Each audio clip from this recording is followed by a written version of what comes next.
Greetings Mavericks and new viewers.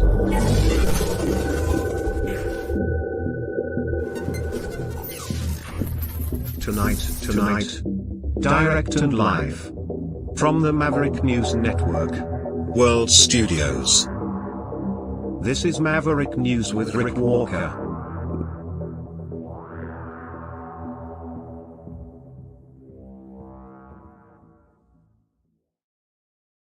Good evening, Maverick family. Welcome back to the Maverick News Channel. We have all kinds of stuff to share with you as usual. Very busy news day today. Dragon will be along in just a moment, live from Montreal, where he is covering Franco Folly, Montreal, one of the biggest festivals they have there every year. We're going to talk about Joe Biden and what the White House is describing as deep fakes, or it's not deep fakes, cheap fakes. Cheap fakes to make the president look bad. Car theft, X-ray technology being employed in Canada to combat this international car theft problem. Heat. Could it lead to power shortages, power outages, and calls for action to protect an Iranian rapper who was arrested for speaking out against the government. That coming straight out of Ottawa today. In addition to that, Benjamin Netanyahu disbanding the Israeli war cabinet. And in about 1 hour, we're going to be joined live from Calgary by Derek Smith, mayoral candidate, freedom fighter.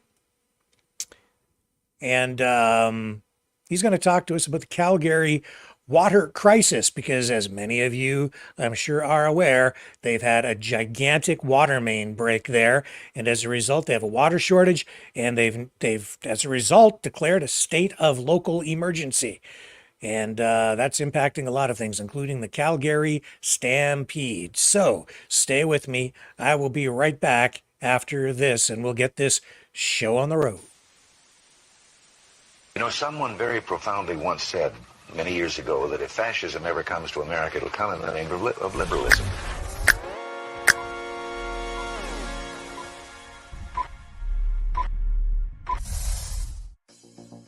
Well, I think it's time we ask ourselves if we still know the freedoms that were intended for us by the Founding Fathers. If we lose freedom here, there's no place to escape to. This is the last stand on earth. The entire world is watching. Every dictator, every crazy dictator in the world is watching.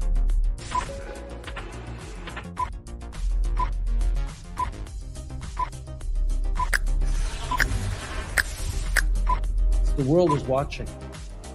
On TV, the entire world is watching. On social media.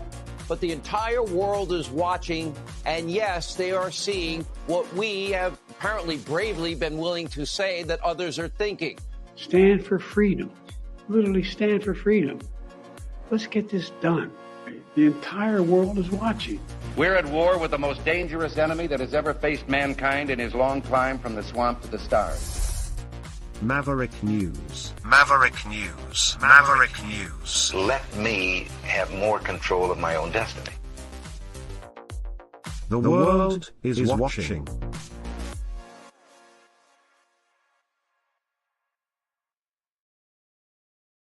Okay, let's go straight to Montreal live now with Dragon. Out of the Dragon's lair and into the thick of things at this huge festival in Montreal. What is the name of this festival? What's it about? Les Francopholies de Montréal, actually. It's one of the biggest festival of the French culture in Montreal. It was founded in 1989 by Alain Simard and Guy Latraverse. So since then, it was one of the biggest gathering of the French culture in Montreal. So this attracts a lot of tourists then. It's a very important thing for the local economy. Indeed. Actually, it's annually about 50,000 people that comes around, if not plus. So it is a big one, and it's right around the corner of the jazz festival that will appear a little bit later. So and also the blues festival. So that's also to come. Did you say 5,000? It must be more than 5,000. Yeah, well, it's more than 5,000, but daily it's about 5,000 minimum people that comes around. There's a lot of terrace and bars and so on. So I mean, yeah, there's a lot of people coming around here. Yeah, we'll check into it and see what the what the impact is in terms of actual attendance. It's got to be tens and hundreds of thousands of people, I would think, over the course of the festival. How long does it run, Dragon? Do you know? It's gonna run till 22 of this month. So basically, you still have a few days if you want to come around and see what it's all about, and make some tourism. Okay, so Dragon's going to be there. This is just a little preview of what he's going to be offering up in terms of coverage here tonight. So he's there on the scene, and we'll let you kind of get to work there, sir, and then we'll come back to you in about a half an hour or so, and you can tell us what's going on there at Franco Folly, Montreal. And thank you, sir, again for your hard work and dedication. My pleasure, sir. All right, we'll go back to Dragon shortly, but we have a lot of other big news to cover here today. Let's start, shall we, with foreign interference. Elizabeth May, Green Party in Canada. Now, this is an international story because what's going on here in Canada with regard to foreign interference also happening in other Western countries. We saw the G7 leaders, I think Friday, come out with a joint statement on this, saying that they want to work cooperatively together to combat foreign interference. This is going to be an issue that is front and center as we get into the U.S. presidential election over the summer, and the race really begins to heat up. So today, Elizabeth May, Green Party leader, again addressing this. Now, she had some unusual things to say the other day. She even made this weird comment about taking marching orders from the representative from Palestine here in Canada. I don't know if that was kind of a strange comment that she made. Anyway, she was in front of reporters just a short time ago. This is Elizabeth May talking measures about that would make life more affordable for Canadians and help us tackle the climate crisis, whether it's investments in public She's going to transit, come up here, in high-speed rail, in incentives for homeowners. Hang on.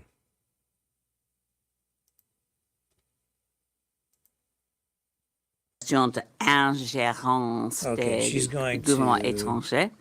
The question of how much interference in Canada's democracy is taking place due to hostile actions by foreign governments, and what to make of what is being reported in some quarters, but I don't think it is a contradiction, between what Mr. Singh thought when he read the report and what I thought when I read the report.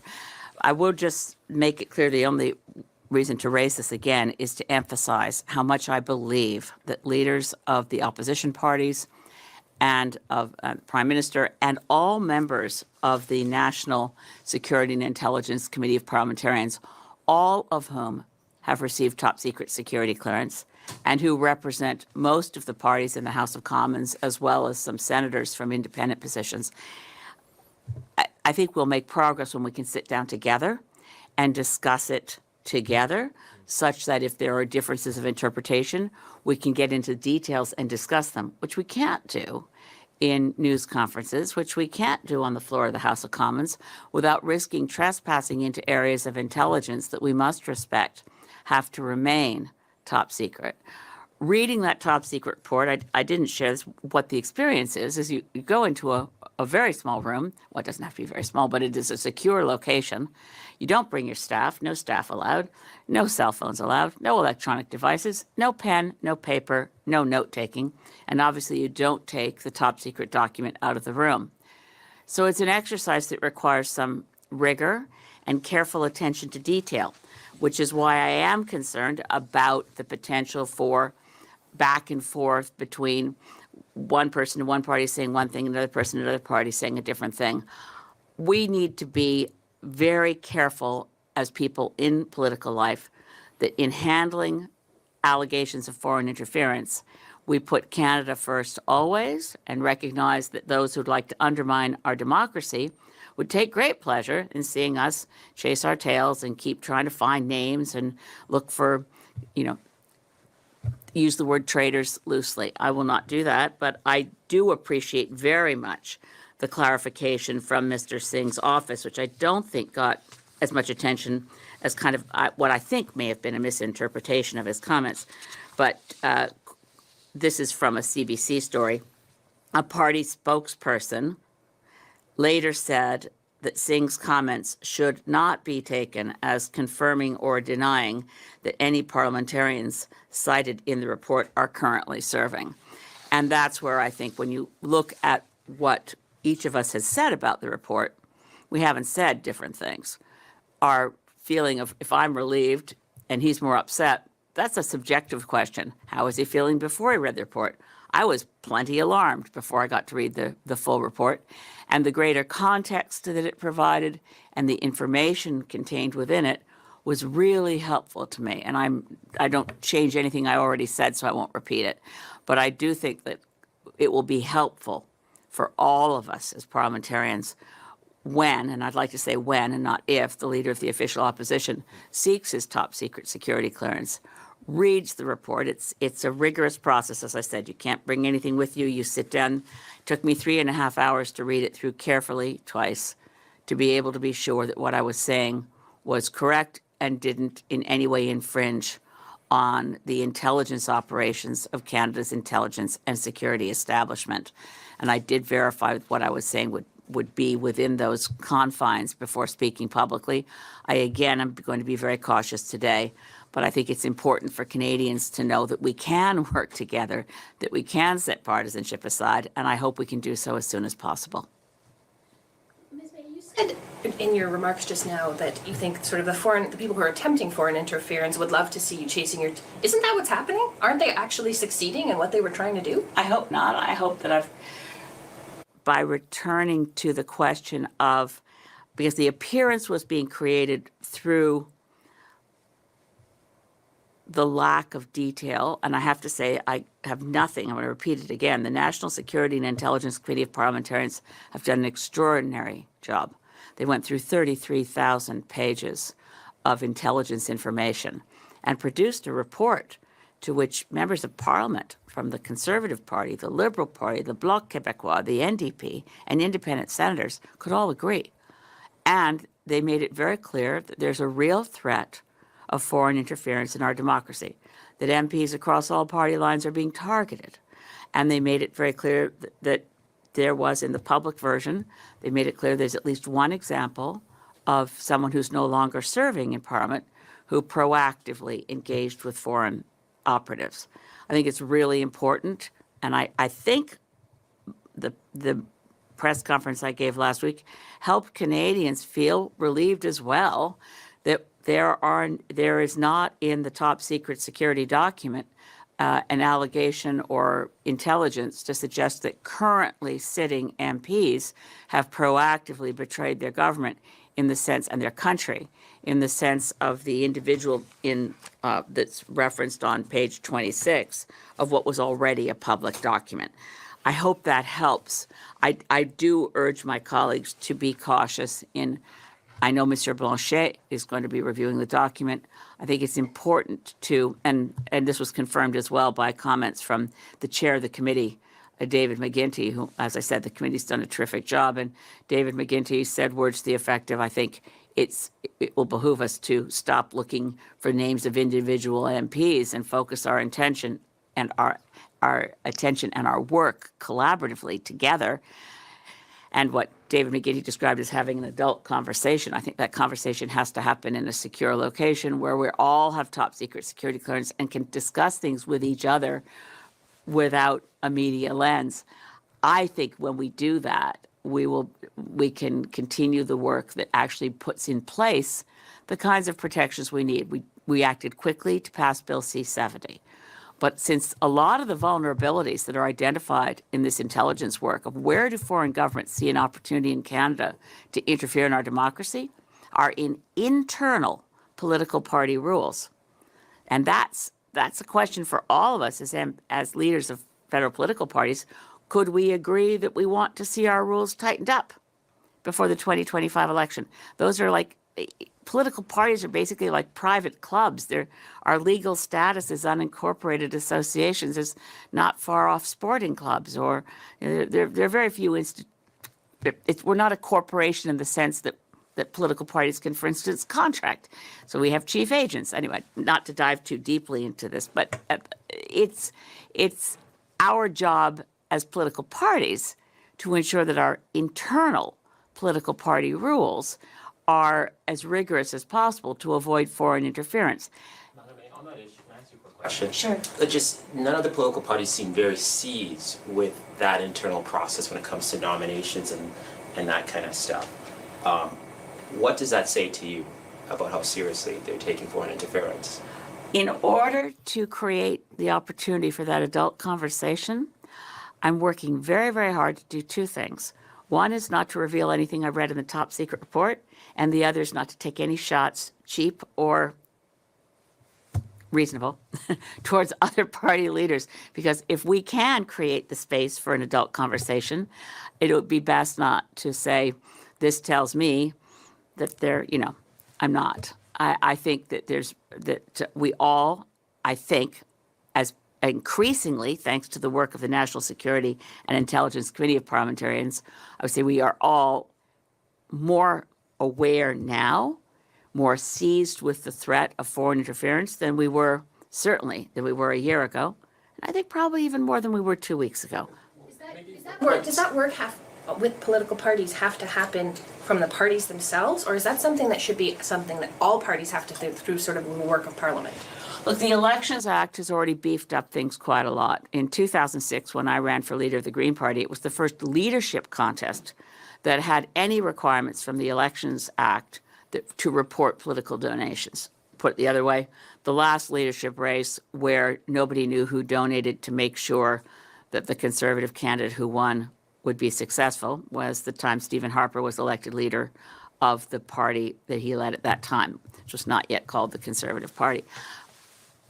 We know from this report, the public version, that leadership contests are another place of real vulnerability.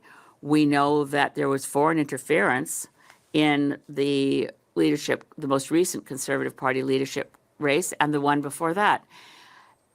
The Elections Act can get at a lot of it, but we can move more quickly, and certainly well, look what happened with Bill C-70.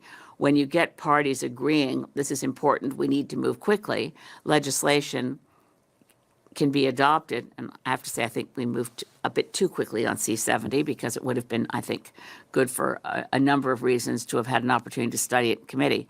But when we move together, we can move quickly in Parliament. And when we are committed to hyper-partisanship and obstruction, things don't move at all. So yes, I think, yes, parties have responsibility. Yes, Parliament as a whole could pass amendments to the Elections Act that says all party nomination proceedings must ensure that anyone voting in a nomination contest is a citizen of Canada and lives in the electoral district for which the nomination is taking place. But again, talking together will move faster than still being in opposite corners sparring. Ms. May, just on the difference between Mr. Singh and yourselves' interpretation of this, I know you talked about the former MP on page 26 of the report, but I want to read you something that he said, and I want your view because you've read the unredacted report. This is a quote from him. There are a number of MPs who have knowingly provided help to foreign governments, some to the detriment of Canada and Canadians. Do you agree with that statement based on what you have read? As long as one accepts the correction or clarification from his office that he's speaking of past and not current, then both of our interpretations can stand together without being contradictions. So the issue with his remarks, I'm just trying to find where the daylight is here. Is it just on the traitor comment? Like, what are your specific differences between that? What you just read as an interpretation is not something with which I would disagree as long as we're not solely focused on current MPs. Go ahead, please. And the other part of it is, as I said in my first statement on this matter, and just to go back to my exact words, there's no question that beyond the question of proactive outreach to a foreign government. Certain, and I described it initially as fewer than a handful of current members of parliament, have allowed themselves, and again, going back to the original comments from CSIS, semi-wittingly, or this is one, or wittingly, allowed themselves to become compromised. I said at the time, they have been beneficiaries of foreign governments interfering in nomination contests. I stand by that. And Mr. Singh, I think, is not saying something entirely contradictory, although he's more willing to use words about unethical or potentially criminal. I don't think those words apply. But again, differences between our views of how we react, how we interpret, and what is in the unredacted full report are really very, very small indeed. On that point, sorry, go ahead. Okay. Madame, et justement, sur le même sujet, Monsieur Singh, lui, a dit « Je ne suis pas soulagé » ou « Je ne suis pas rassuré ». Vous, vous avez dit « Je suis rassuré, je suis soulagé » ou en anglais « I'm relieved ». Il a dit exactement le contraire en anglais et en français. Donc le sentiment ou l'impression avec laquelle il ressort, est-ce que ça, c'est contradictoire à votre sentiment? This et is comment, like extremely concerning. à Monsieur Singh de ça? Oui, merci pour la question. And the reason is, we know there are members of parliament now who have been the beneficiaries of foreign interference. It's clear we have had foreign interference. It has influenced our democracy, undermined it in some respects to at least some degree. And we've seen... It's a subjective question. I was, as I've described it, I think I used the words plenty freaked out at the idea that I could be serving in a chamber with people I know across party lines, that any one of them would be prepared to sell out their country to a foreign government. So that's where I was. I was up here. And I read the report. I was really relieved. I don't know if Mr. Singh was really alarmed or became more alarmed. I'm not going to say for one moment, I'm not going to contradict his emotions. How could I? He experienced what he experienced. I experienced what I experienced. The key question is, on reading the report, did we see different things? I don't think so, not from what he said publicly. I'd love the opportunity in a secure location to discuss with him in private. We can't even have our staffs in the room, based on the restrictions around top secret security clearance, to discuss what we really read and saw. I went through the report carefully. As I said, I read it. It took me 3.5 hours. C'est une expérience très rare d'être toute seule. This is such a frustrating process. And this is why Pierre Poilievre has refused to agree to read the top secret report, because he would need to agree to not talk about it. At least he would be essentially prohibited from talking about most aspects of it, anything that would reveal methods and sources. And in that regard, it's kind of a trap. And here we are just kind of going around in circles, and they are indeed sort of chasing their tails. Once I had the top secret security clearance that I got last summer, my first experience of going into a secure location organized by Privy Council Office security analysts is an unusual one, and you can only read and you can't take notes, and I knew to take my time and go slowly. So that's all I can say is I'm confident with what I read. On the other hand, I don't have notes. Neither does Mr. Singh. It's an interesting experience and rigorous mentally to do that. And I don't want to, for any reason at all, create impressions for Canadians that Mr. Singh and I disagree on the contents. And I also want to confirm again the hard work of the individual parliamentarians to go through 33,000 pages of the same kind of effort that I went through to read one report. There is no doubt that this report has undermined confidence in Parliament and MPs. How does Canada and how do Canadians move forward if they're never going to find out exactly what we're talking about here. They can't, look, if this is one important point, and thank you for raising it. I've seen in the media some people saying, well, publish the whole report. Let me be very clear, that can't be done without jeopardizing intelligence assets. In other words, there's sources of information that and there's more than one entity looking at security and intelligence information. There's CSE, there's CSIS, there's RCMP, and then, of course, we're also looking at the role of Global Affairs Canada and being concerned about what our operations are overseas. The work of diplomats involves, in every country, Canada's diplomats work to build relationships. They talk to congressmen and they talk to members of parliament in other countries. We don't want to create such a chill around normal diplomacy that isn't interference, that we compromise the diplomatic muscle of Canada. There's a lot of different elements to this in terms of the bigger context. But again, the whole report can't be made public without endangering even people's lives. So that's number one. I think we'll make progress when, as David McGuinty has said, we have that adult conversation. Every party leader, get your top secret security clearance. It's now been made available to us. And by the way, this is the first time in Canadian history, of which I'm aware, when every political party leader in the House, every opposition party leader has been offered the opportunity to seek top secret security clearance. There's no guarantee you'll get it when you seek it. You put through quite a lot of rigorous questioning about your loyalty to Canada and your history, etc. But let's assume that what I'm seeking and what David McGuinty has suggested would be helpful, where all of us as federal party leaders have our top secret security clearance.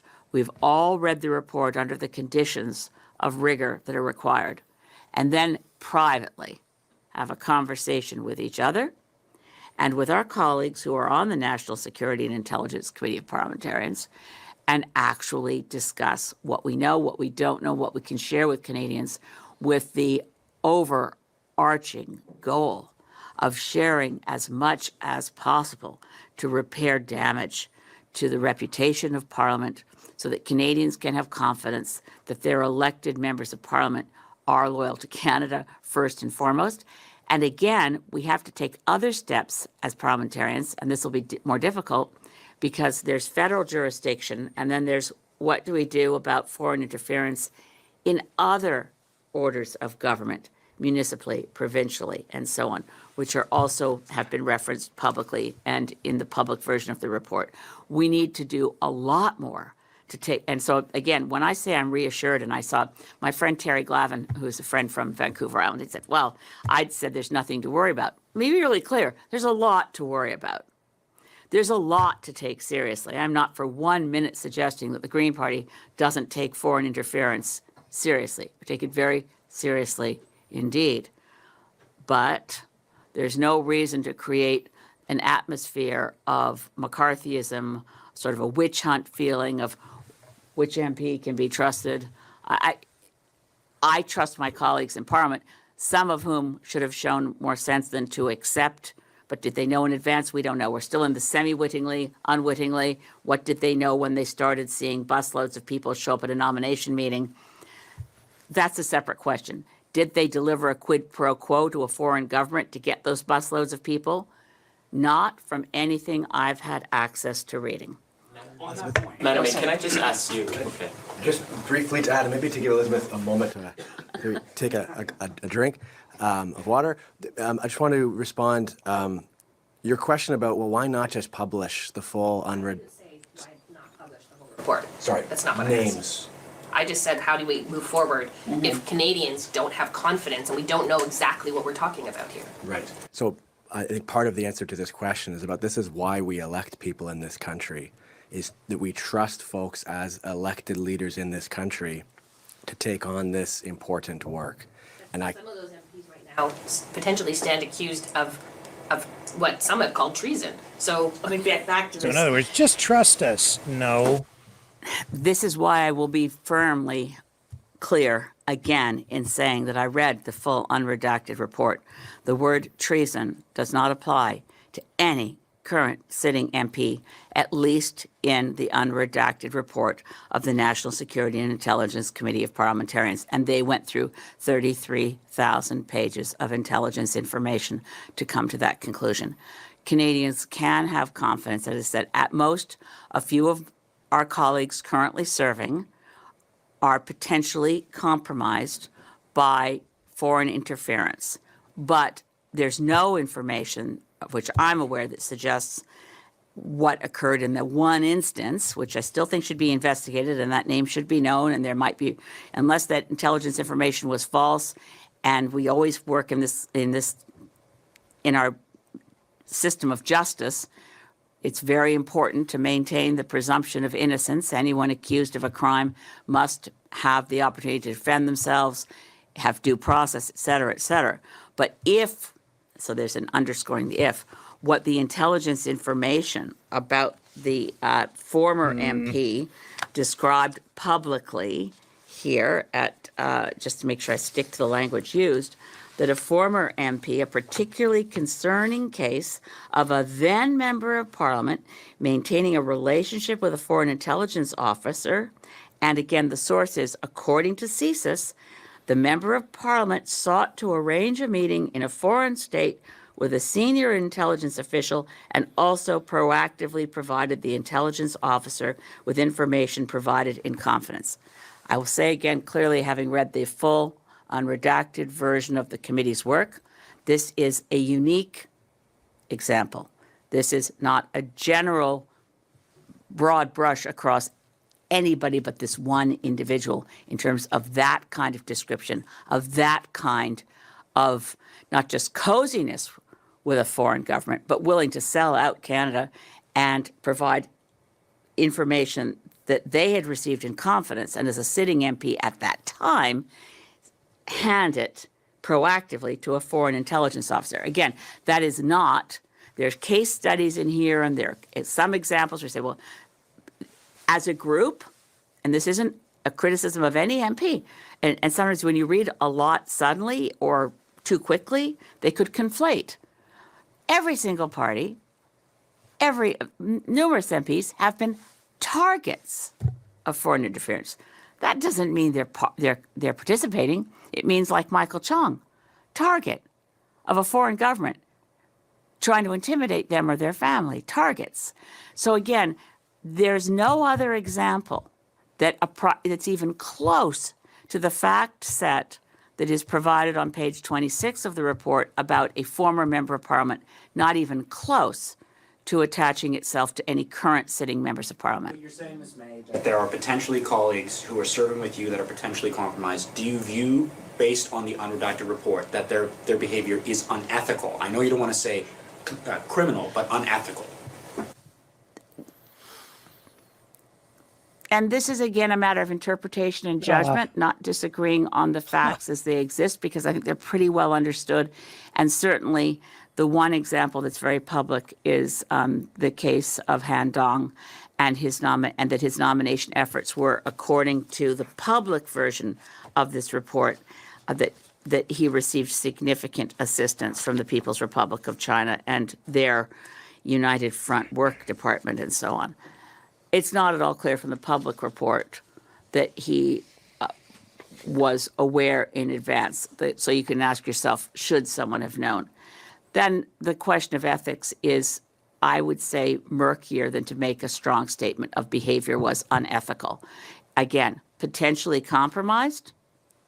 Yes. Was it unethical in terms of, was it knowing? Was it unwitting? Was it semi-witting? I'm sorry I'm not trying to obfuscate, but I'm being, this semi-witting or witting language is not particularly helpful, but that's what we have from the intelligence information that was obtained through the work of our government in the sphere of basically spy versus spy. It's not the world I'm used to, but things that my concern about ethics is that our commissioner for ethics, the code of ethics and the ethical transgressions of an MP, do not codify working with a foreign government or testifying against your own government in a secret tribunal. It's not considered unethical. So I think our ethics code, and the committee's pointed to the same thing, the ethics code needs to take into account foreign interference. And in that sense, it's really impossible to comment on, well, there's two uses of the word unethical. One is codified and one is common sense. But if you So, Ms. May, like, common sense wise, Almost would you, done if with you did these things, and of course I'm not saying that you would have, but would you think that that is unethical from Elizabeth May's perspective, not from the commissioner? since I'd never do them, I don't know if it's just not being stupid or not being unethical or just, I don't know. I'm a straight up kind of person, and I've always, I wasn't in this room, but I was in a previously named Charles Lynch Press Theatre when in May 2006 I announced I was going to seek leadership of the Green Party of Canada. And I remember saying to the journalists there that my goal was to tell the truth all the time. I hope I've stuck to that, which means that what I think doesn't really matter about that current fact set. I think they're potentially compromised. I think one of the things that comes out of these reports is in terms of what CSIS and other intelligence officers do in terms of risk minimization. One of the things to minimize the threat and risk minimization includes such things as briefing the individual involved. I think if a CSIS agent comes to chat with you and says, do you realize you've been too cozy? That's one thing. But if it was the ethics commissioner that already has the right to haul any MP into the ethics commissioner's office and say, you filled out your financial thing here and you say you don't have any conflicts of interest, but we figured out that your spouse has shareholdings in the company where you made a decision. There's an ethics code that makes it very clear when you're going to find an ethics violation. And at the moment, that ethics code is silent as to foreign interference, and I think that needs to be fixed. But again, dumb, unethical, foolish, you can use a number of terms for allowing someone to show up and help you win your nomination. If you weren't asking questions, you should have ought to have thought, do I want to accept help from somebody? But we have a lot of examples, particularly in leadership races going back a long time, back to 1983, that the interference of foreign money from Europe defeated Joe Clark in that Conservative leadership race. It's a long time ago, and I don't think we didn't in 1983. Well, actually, we didn't know in 83. We found out when the Fifth Estate did research into Karl-Heinz Schreiber's role in the Conservative leadership contest in Ottawa in 1983. It strikes me as not significant now because of what happened in 83, but what didn't happen since 1983, which was to pay attention to leadership contests within political parties and say, we ought to have some very strict rules about the extent to which people who are not entitled to vote in Canadian elections can influence the choices of who's on the ballot. Okay. Enough. That's enough. I think she's just enjoying listening to herself talk at this point, and we're just going around in circles. She won't give us anything worthwhile from this point on now. What a mess. Just before we go back to Dragon in just a moment, those Russian warships, including that one nuclear-powered submarine, well, they hightailed it out of Havana's port today, concluding a 5-day visit to Cuba, following planned military drills in the Atlantic Ocean. The exercises that they were involved with have been seen by some, and I think rightly so, as a show of strength by Moscow against the tensions that we've seen growing between Western nations, the United States in particular, and Russia over the conflict in Ukraine. The submarine, a frigate, an oil tanker, and a rescue tug slowly made their way out of port this morning. And then there's this whole issue of Canada sending a smaller ship to Cuba at the same time and docking in port there. That has resulted in some criticism being leveled at Canada's Defense Minister, Bill Blair, who today had this to say about Canada's role in the entire affair, and whether it was wise to send a ship to Cuba at the same time. Some people thinking that's not wise at all. In fact, Pierre Poilievre, Conservative Party leader, saying that I think it was reckless, is what his word Good morning, everyone. was. Over the past few days, a flotilla of Russian Navy ships has been sailing in the vicinity of the North American continent. I want to be clear that this Russian flotilla presents no immediate threat to Canada or Canadians. However, in order to monitor and track the movements of the flotilla, we worked very closely in cooperation with the United States and have deployed a number of Canadian naval vessels, including the Ville de Quebec and CP-140 patrol aircraft. Now, on the advice of the Canadian Armed Forces, I authorized the Canadian Margaret Brooke to sail into Havana, where it arrived on Friday. The Canadian ship visited Havana to demonstrate Canada's presence, naval capability, and commitment to safe and open waters in the Americas. And if I may be very clear, this was a direct result of a request that was made to me by the Commander of Joint Operations Command and the Admiral in charge of the Royal Canadian Navy. The port visit was carefully planned at Canada's request, and it was announced by the military in advance. Today, the Margaret Brooke will begin its journey back to Canada. The deployment of these ships and aircraft sends a very clear message that Canada has a capable and deployable military, and we will not hesitate to do what is required to protect our national interests. Canada will and is committed to maintaining a credible military presence in the sea and in the air around our continent. And any foreign actors coming into our neighborhood can expect to see our armed forces fulfilling their mission to protect Canada's interests. The Canadian Armed Forces will continue to track the movements and activities of the Russian ships. Presence is part of deterrence. And we will continue to conduct regular operations in support of our continental defense mission in cooperation with our closest ally, the United States. Our armed forces members have done an outstanding work to fulfill their duties in defending North America, and I'd like to thank them for having the watch. A couple of canoes.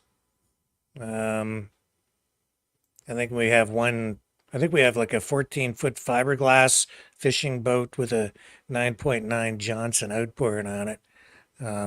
Not to take away from the work that the Canadian military does, but Canada up against a Russian flotilla. No, we're just support for the United States and other NATO powers.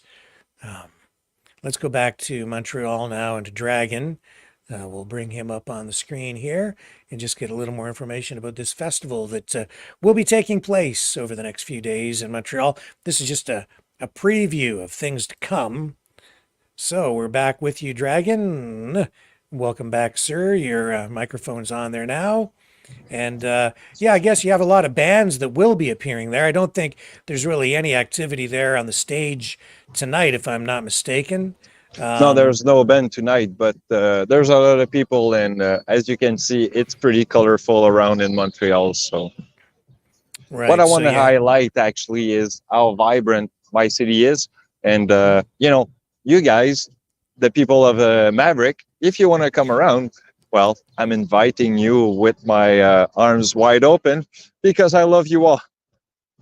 So, yeah, big festival down there. And as I say, there will be a lot of bands that will be playing. I guess they'll be back on the stage tomorrow night with, I don't even know the names of these because so many of them are in French, but that's because the festival is about, what, celebrating the French or Montreal or Quebec? Yeah, the French culture and the French language, mostly. Because as you know, we have a bill called the Bill 101, which is pretty important in Quebec because it highlights how French is an important part of our culture in Quebec in general. So we need to protect this beautiful language. And well, we had this beautiful festival going on now since 1989. So yeah, this is why we have this beautiful commemoration of our beautiful language. Yeah, and I guess you have I guess dozens of bands that are going to be performing there over the next few days. And I see here over 1,000 French-speaking artists from all Yep. over the world will be participating. Yeah, there's plenty of music at all the sauce. So I mean, it's all in the taste of everyone, and I think everyone might enjoy a little bit of white pills while a lot of things going on in the world kind of, you know, Right. it's a sad moment.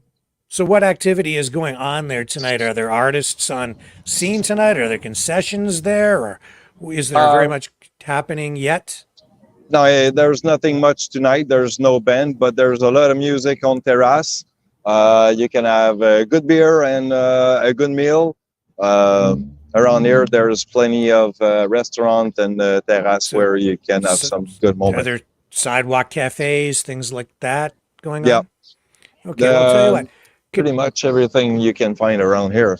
All right, well, why don't we come back to you a little bit later? Maybe you can take us for a little walk, a stroll. Could we do that later in the broadcast, maybe around 8:30 or so, and have you show us kind of what's going on with those sidewalk cafes and just what the activity is like on the street tonight as the energy begins to build for more activities beginning again tomorrow, when there will be people on the stage and music and a lot more energy. But this is sort of a preview of things to come. And as you can see, there are booths and things that have been set up. So maybe we could go for a little walk a little later in the broadcast. Could we do that? We can. All right. We'll sign off, and then we'll look forward to the walkabout with Dragon in probably about a half an hour or so. We'll come back to you, sir. All right. All right. So there's Dragon in Montreal. He'll give us the inside scoop, the visual scoop when we come back to him. And Derek Smith will be joining us very shortly as well to talk about this state of local emergency in Calgary, where they've had that huge water main break. So stay with me. I'll be right back.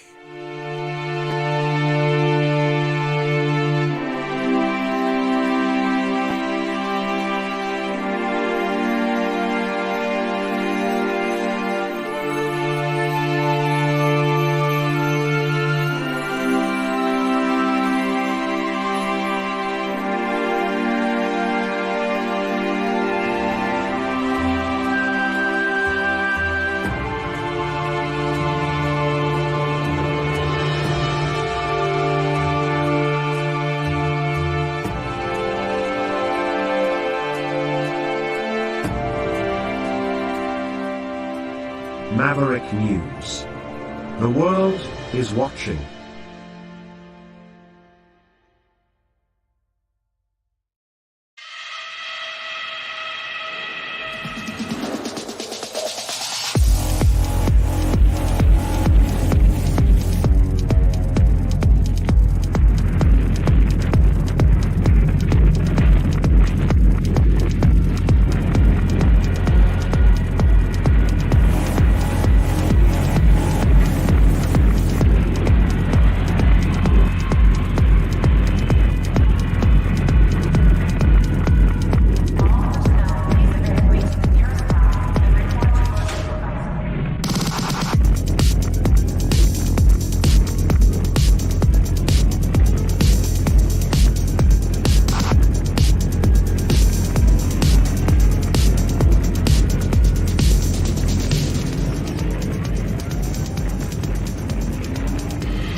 Maverick News.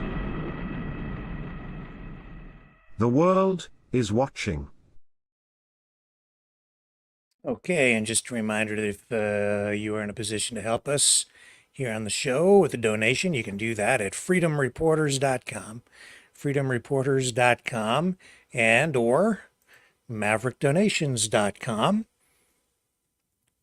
You can also help us by liking, sharing, subscribing. Please give us thumbs up. Brendan was encouraging people to give us at least 100 thumbs up last night on the program.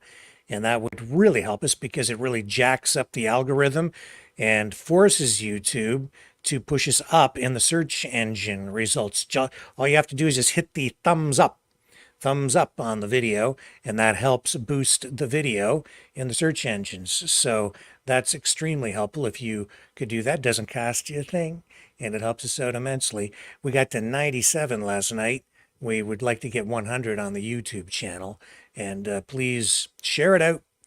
Get the word out there, whatever the word of the day is, because we're always covering the top news stories of the day. So yeah, you can help us out a great deal just by doing that. And what do we want to do now? We've got Derek Smith waiting in the wings here, so we're going to him in just a moment. Should probably just touch on this story, though, before we get into that, and that is the dismantling of the war cabinet in Israel. Prime Minister Benjamin Netanyahu dissolved the 6-member war cabinet, has dissolved it.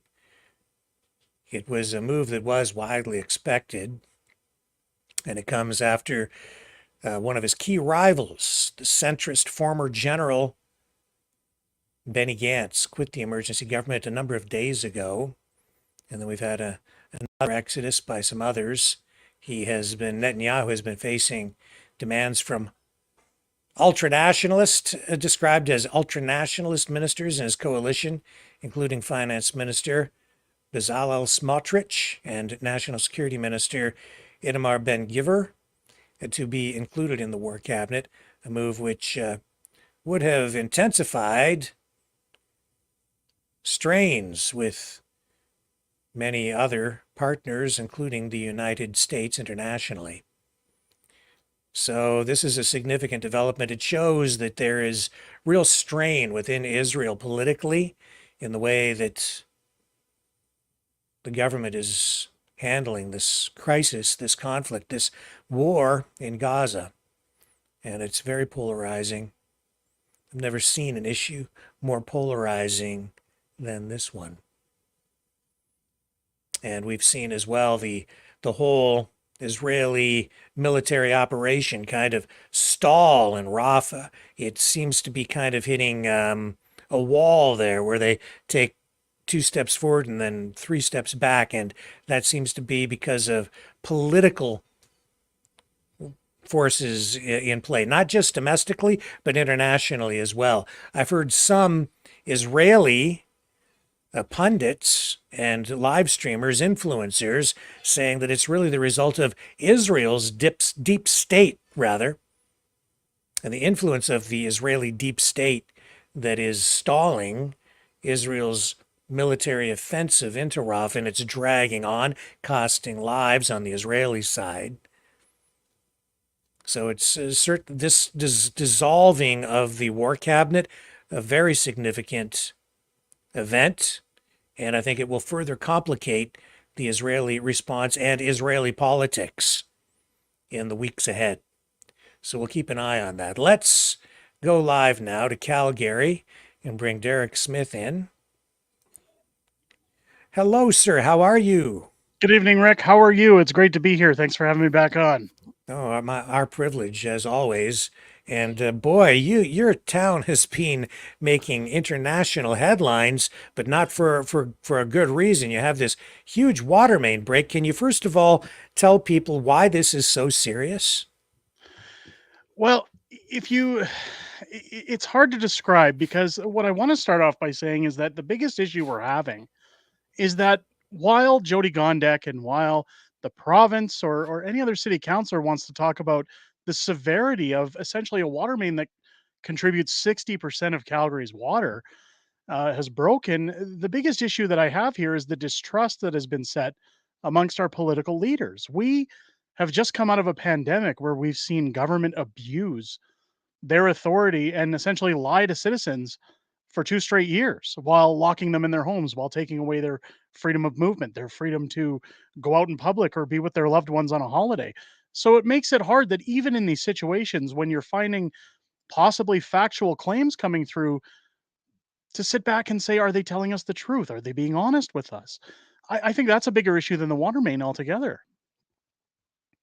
Yes, I think you've really hit the nail on the head there because of the way that they abused their power and the way they abused the public during the pandemic. Now there's very little trust. And every time there's any kind of a problem, a crisis, or here you're seeing them use their power to implement or call for a local emergency, the people are very distrustful of that, especially after seeing the Emergencies Act used by Trudeau against the Freedom Convoy. Now, just the mention of the word emergency sets off alarm bells for a lot of people in the public. Is that fair? I would definitely say it's fair, and it's definitely a major problem as we move forward because you've got, especially when you hear guys like Justin Trudeau chiming in saying, "Hey, it's terrible this is happening, but we all have to pull together." There's been a rumor speculating and circling since around February of the new year that Jody Gondek had plans to restrict water use by some means. And again, when you put on your tinfoil hat and when you start looking at the World Economic Forum's plans and saying, well, it sounded skeptical at one point, but now it's coming closer to fruition the more you watch the news coming out of there or the rumblings coming out of there versus what's being applied in real life, and saying this is starting to look a little more like it's actually coming to fruition. And that's the problem. When you take away people's rights to defend themselves and then you limit the food supply by taxing the farmers and ruining the ability for them to grow their crops or run their farms or get products out to people. And we see things like shrinkflation, and next it's electricity and water. And once you're in control of all those things, well, essentially you bring in things like digital ID and people have to stop and conform. I shudder to think what the backlash, even from the city going through this problem, is going to be with the surrounding farms around Calgary this year. We're not going to see, or we're going to see a lot of crops get destroyed. We're going to see a lot of beef and cattle farmers, dairy farmers saying that they didn't have the resources they need to get their products to market to make suitable product for everybody. So really, again, it comes down to, yes, there is a water main break. Yes, it is a big problem. The length of time it's taking to fix it is questionable, highly questionable. Given especially, and I keep touching on, this is a mayor that just raised taxes roughly 9% for city residents this year after claiming it would only be 2 to 3%. Where has that money gone? Why don't we have the staff on deck to handle these kind of problems? Why aren't we reaching out to oil and gas companies that specialize in pipelines for a living? More importantly, why are we bringing in a pipe replacement part from San Diego to fix this pipe when we've had Canadian towns closer to Calgary offer to ship those parts out to us faster? Those are all things that, again, make it look very skeptical as to a form of control. It is very, very weird. I have been sitting out here in Ontario, thousands of miles away, wondering these very things. It's like, why would it take this long to repair a water main? Now, I've seen the mayor with some sort of a comment saying that it's so big you can drive a truck through it. Nevertheless, it seems to me that the size of the pipe shouldn't really be that much of a factor. Like any idea why this is taking so long, or is there any other explanation being given? Well, first off, it's not the size that matters, Rick. It's what you do with it. And that's essentially what we're running into with this pipe.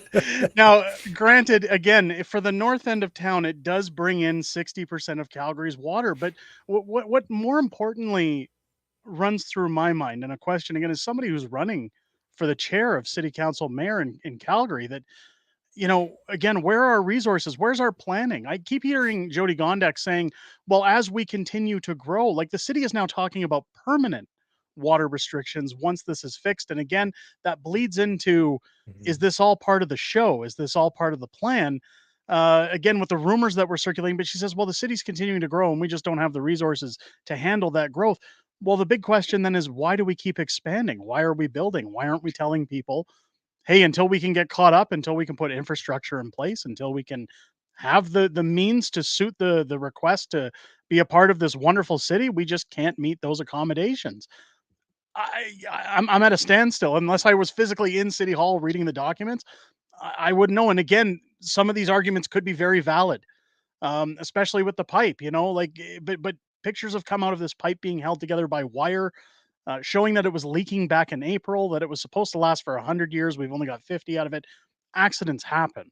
Wear and tear happens on pipes. Why again isn't the city looking at this in advance? If they knew about this back in April, why wasn't something done then? You could have easily shut the water down for a few days after ordering in the parts you needed, and again, had it replaced within about 24 hours. At least that's what a lot of people in my YouTube comment section are saying. There's people saying they've worked in other cities for waterworks, that they've worked for other companies, that they could have had this done with a skeleton crew very quickly. So again, despite the size of the pipe, the size, it could be as big as the CN Tower. But when people that have worked in that industry are telling me through my connections, this shouldn't have been more than a 72-hour inconvenience, I don't know what to make of it. Yeah, I've never seen anything quite like this anywhere. This just, it suggests incompetence, especially when you start thinking about maintenance. It seems like they haven't been paying enough attention to the maintenance of infrastructure. Well, it's not just the maintenance, it's the negligence. And Jody Gondek wasn't present when all of this started to go down. In fact, Jody Gondek didn't get involved until the city started crying out, "Where is the mayor? Why isn't she doing something about this? Why isn't she speaking out about it?" Now that she's been pushed into a corner, she's on the media every single day trying to look like Naheed Nenshi during the floods back in 2013, saying, "Look, everybody, I got a handle on this." Now, I have two presumptions that are going to happen. One of the two, Calgary has the Stampede coming up early July. There's lots of talk going around about, is that going to be canceled? Is something going to happen with that? I can guarantee you it will not be canceled. The greatest outdoor show on earth roughly accounts for over 65% of the city's annual revenue. So they're not just going to shut it down and walk away over a pipe. So there will be restrictions if they don't have things fixed. But my guess is that Jody Gondek made a very kind of slip of the tail quote when she was doing her emergency response presser, where she said, "We'll either fix it within 3 to 6 weeks or as quickly as possible." So perhaps they're trying to weed this out as a way of making her look like a hero by, she fixes it just in time for the Calgary Stampede. Look how fabulous Jody Gondek is. And of course, her numbers improve a little and she can maybe stand to run in the next election, even though she said that the likelihood of running again is very small. I don't really know what to make of it, because again, I talk to people in town and that's what they're saying. Some are saying it's going to take longer. I said it was going to take longer from the get-go. I have family who work in construction. I have family who used to work for the city in roadworks that said, look, in an 8-hour day, they roughly do about 4 hours of work and a bunch of safety meetings, as they call it, where you stand around and do nothing. But it's all union. It's all union affected. And they said, so like I said, we're going to see delays, but again, now that it's, it's going to be another 3 to 6 weeks. What happens after that? Are we going to see another few weeks? Are we going to see, is this the start of 2 weeks to flatten the curve? That's my concern. There must be concerns that the companies involved in repairing the pipe are maybe milking this for everything they can too. I don't know about milking it so much as, look, everybody wants a solution to it. Everybody wants to see this get fixed in order for residents to be able to get back to their lives, especially kids going on summer breaks, splash parks, the ability to go out and enjoy yourself during the summer and cool off, especially given, they're already starting to declare heat emergencies around here, even though that's just seasonal temperatures. Yeah. But it's you've seen companies like Volker Steven step up, that are now getting involved, that have sat down with the city. So it's going to be interesting to see where things go. But again, my questions for City Hall, my questions for the councillors, for the mayor, are simply, why are we ordering pieces or parts from, central United States or the west coast of the United States, when we have those parts readily available in Canada? Why are we drawing this out? Like, it just doesn't make any sense to me.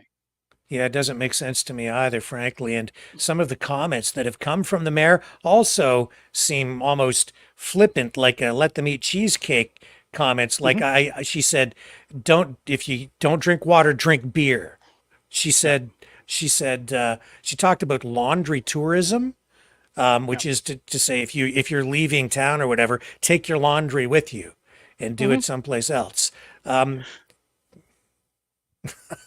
Okay. So I've already had reports of neighbors. Well, we've seen postings on Facebook of neighbors that are hooking up their hoses to other people's houses, trying to get water and things like that. In fact, I had my neighbor snitch on me for using my hose last week. My dog had an accident in the kitchen, and I went to spray some mess off of a mat. Probably about 10 seconds worth of water out of the hose, just turned it on, sprayed, put it away. Next day, I'm contacted by bylaw and saying, hey, your neighbors said that you were using your hose, just to let you know you're not supposed to be using it. It's like, really, are we here again?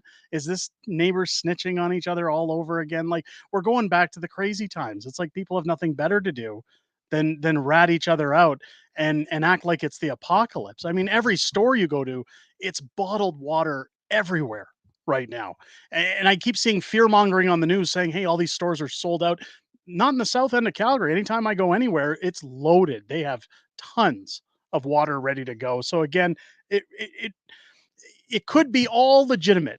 It could be all legitimate. Everything the mayor's saying, everything the councillors are claiming could be 100% legitimate. This is a national crisis. But again, the citizens are none the wiser because they've just lied and abused our trust so much. We don't know what to believe anymore.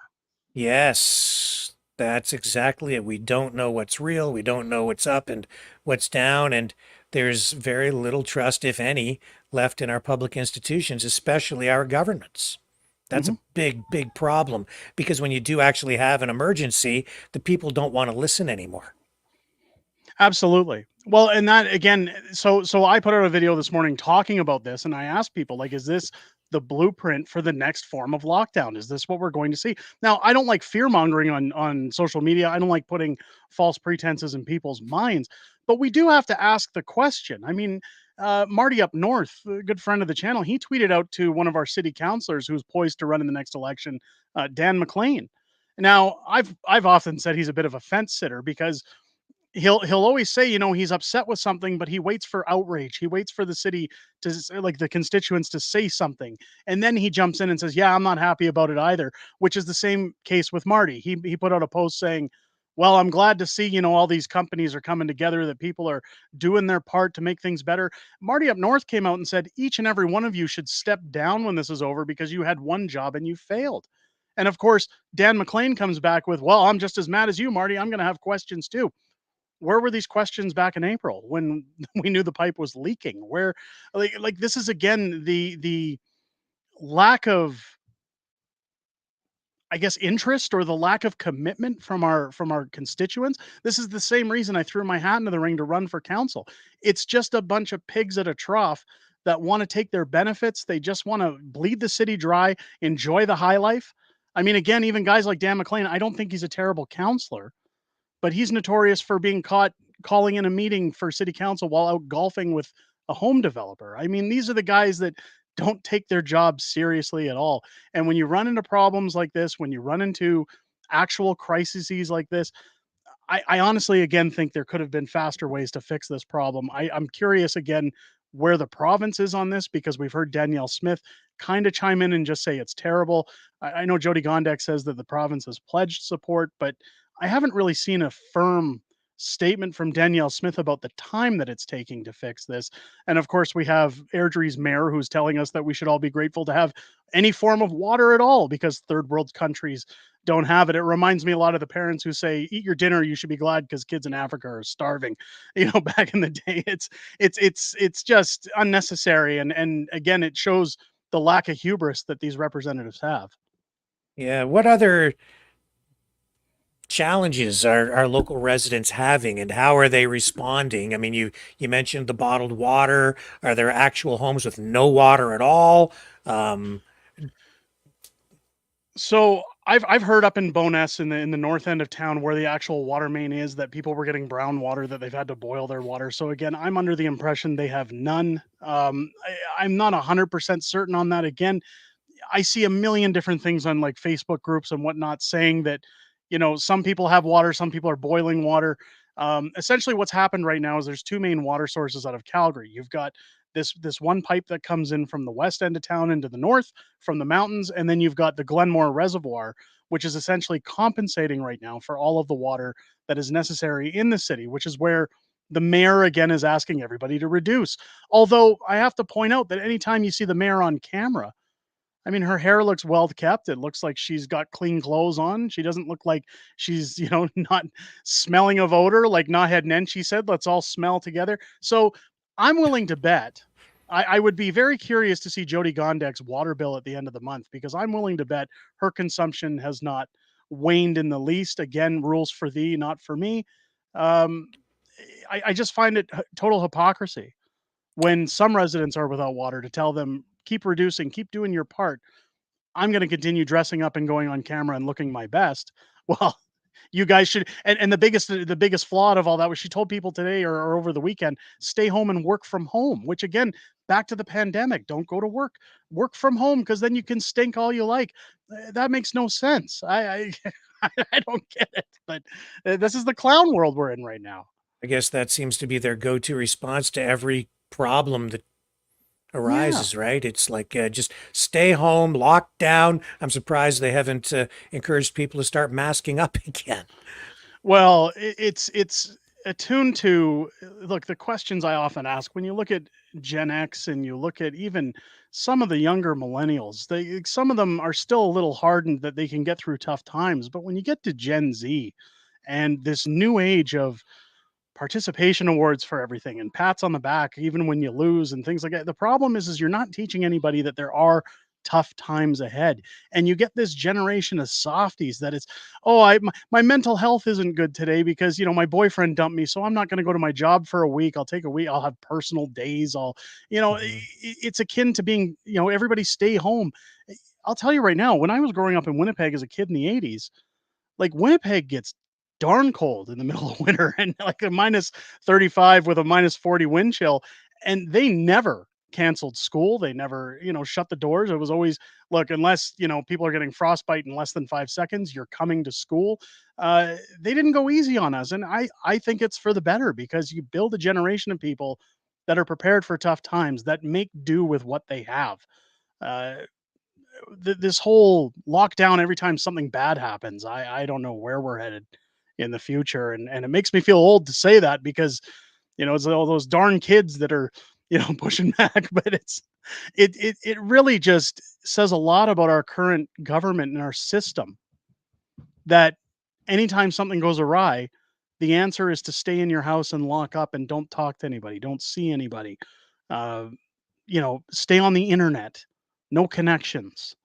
And, they talk about things like digital ID and digital currency. It's a scary thought that people will just lose all connections with each other. Yeah, and it seems like, I think you've kind of touched on something very important.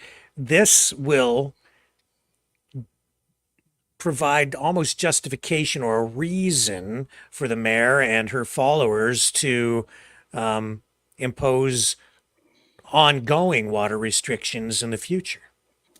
Well, they've already said that. So there's a town south of Calgary called Okotoks, and it's to my understanding that Okotoks has the same kind of water restrictions where you're only allowed to water your grass on certain days or certain times of the week.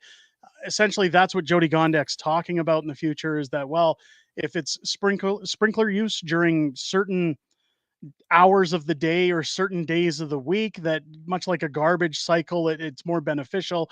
It does conserve water. So I'm not going to poo-poo all over that, because I do see a lot of waste whenever, things are normal.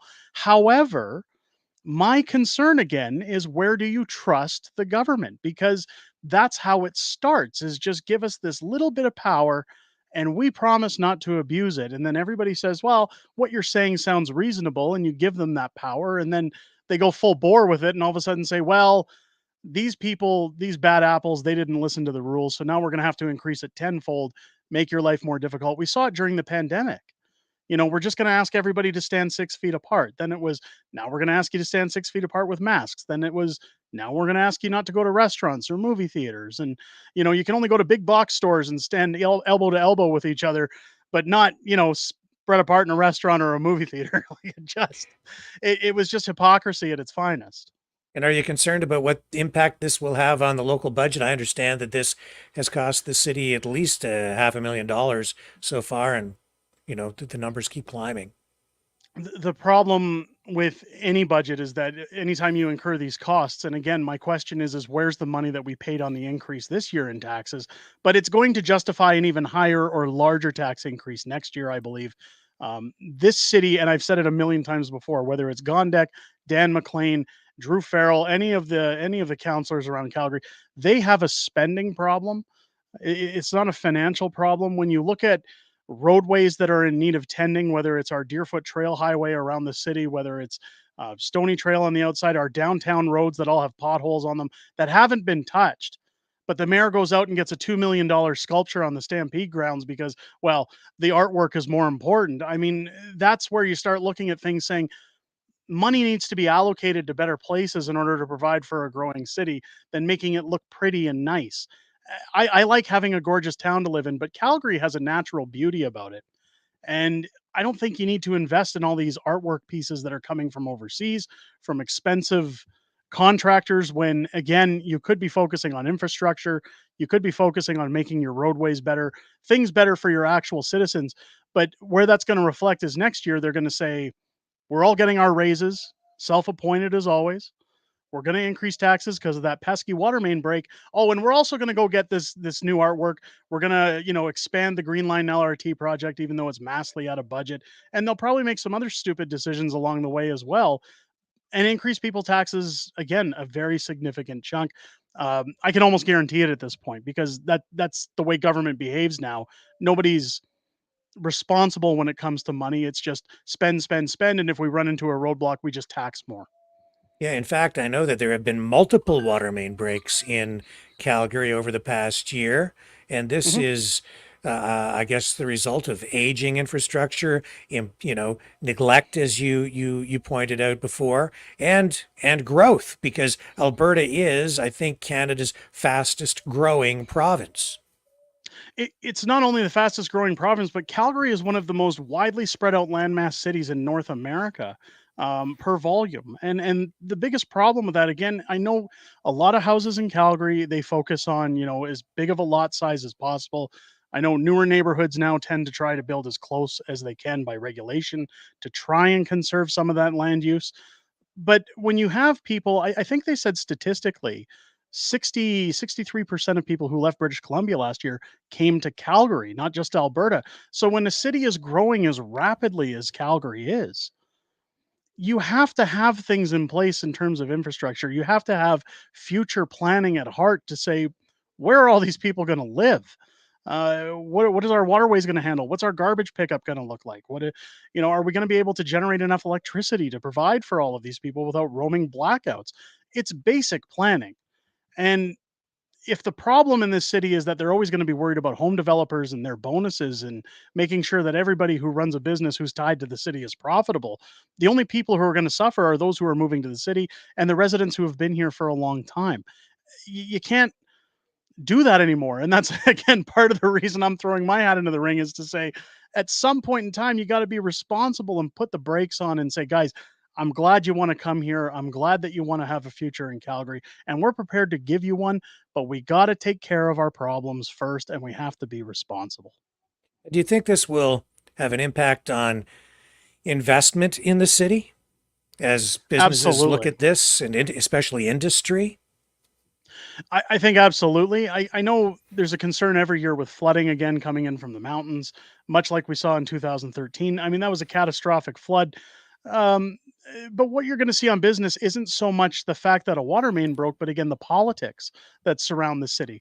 Downtown right now, Calgary is completely barren, riddled with crime. In fact, I hadn't been downtown since about September until last week. I went there to meet my wife for a lunch break. There's people smoking drugs in the middle of the streets, and not just marijuana, but they're out in the streets. They're not even hiding it anymore. And it blew my mind. My wife says, I see this 2 or 3 times on my way into the office from the train every day. It's getting out of control, but the offices have all left because businesses can't afford to do business in Calgary. The mayor has made it clear that while they're going to try to relocate those offices for affordable housing, which we all know means developers, again, getting bonuses. It has nothing to do with affordable housing. But if you can't promote business to come to town, if you can't promote for companies to come here to make a profit, to essentially put their feet in the ground with Calgary and invest in Calgary as a city. Your city may grow by population, but it's just going to leave people destitute when it comes to jobs and employment, because if there's nowhere to work, how do you pay your bills? How do you find success in this city unless you're a startup or a self-employed individual? So I don't think necessarily it's the water main that's going to cause it, but the city's woke politics that are going to drive out more as time goes on, for as long as this continues, anyways. Yes, and I guess as an extension of all that, you have a growing homelessness problem. hmm Extremely well, and it's to the point where one of the biggest problems in Calgary, and I've often said, is non-government organizations or NGOs. And essentially, when you look at Calgary, I mean, there are over 11 different organizations that combat homelessness in Calgary that are paid out by the city and by the province each and every year to the tune of millions of dollars. Now, a lot of those offices only have a small handful of employees that essentially do surveys and studies. They don't really contribute much to solving the problem with homelessness. My plan is that we cut down on NGOs, we cut down on waste, and we start allocating that same amount of money to the actual homeless shelters, to addiction clinics, to and those people who work for those NGOs, you give them the option. Do you want to transfer to these offices and help out, or do you want to be unemployed? But we're going to use that money to give these places resources. We're going to give the money to getting more doctors in there. And you can't even find a doctor in this city right now because of the province's wacky policies when it comes to how doctors operate their practices. So, I mean, you need doctors, you need um, resources to handle beds for people. You need to have addiction counselors. You need all sorts of things that the city right now just wants to ignore. I mean, Jody Gondek has said several times she wants to defund the police. I think the police are in tune for retraining when it comes to how they do their jobs, and where they can and cannot take orders from certain individuals on infringing on people's rights. But Mhm. you need police in order to run a city of 2 million people. And when you slash their budgets and tell them we're going to work on catch and release, we're not going to punish those who assault individuals or are doing drugs in the streets, or we're not going to do anything about people that are just laying in the middle of the roads, tweaked out of their minds. It creates havoc, absolute anarchy. To the point that, again, my wife, she's worked downtown for over 20 years. She shudders to go down there every single day now for work, just because of how bad it's gotten. And we're to the point she's asking for us to move out of Calgary if things don't work out with the mayor's job, simply because she doesn't want to raise our kids here anymore. It's that bad. So it's going to be, again, interesting to see whether or not I take that chair, what happens with the crime in this city and the homelessness. Right, and when I look at Calgary, that it's a major city. I mean, it's a huge city, and I can't even think of another city, another major. Could you imagine in New York or Los Angeles or Houston or even Toronto, a water main break, cutting off 60% of the city's water supply and having it take this? I just can't imagine this happening anyplace. This really blows me away. It just smacks of incompetence. Again, it's not really so much incompetence, but again, with that kind of behavior, it again makes you question, who are Mhm. these mayors? Who are these people in government? What is their objective? Again, when you look at the World Economic Forum, when you look at different rumblings that go on in the background of people saying they've had enough, why is Jody Gondek becoming the mayor of Calgary with 175,000 votes when Jeremy Farkas was way out in front at the 11th hour, while people are brought in by the busloads? And again, a lot of Chinese money. Now, that's a whole nother basket when you look at Chinese interference, but there's a lot of people that have been saying for the last year and a half she's been installed. I agree with that. And again, the question is who's funding these things? Mm. Where is that financial interest coming from, and what is their end game? Indeed, we certainly have a lot of concerns surrounding foreign interference in our politics and who's compromised, who's involved, what's going on. We've seen, you know, evidence of foreign money flowing into Mhm. political campaigns. And I can't say specifically where some of those funds have gone, especially in municipal politics, but it seems to me municipal politics is an area that is extremely vulnerable for that kind of influence. Well, you look at candidates like Olivia Chow, and again, while she had ties to Jack Layton as his widow, I mean, you still have to say, well, yeah, there's a heavy Chinese presence, and that's been put out in the open. It's not that, again, this is where I'm saying they're not even hiding it anymore. I have a Mhm. friend who says, you know, I miss the good old days where the government used to just skim a little off the top and we were none the wiser. But nowadays, whether it's a scandal by Trudeau or any of these politicians and foreign interference, bending of the rules or doing illegal actions, or complete negligence like we're seeing with this water main, it's almost as if they're just flaunting it in front of us saying, what are you going to do about it? And that's the question I have is what do you think the voters will do about it in the next election? Is there any indication this is even hurting her? Yeah.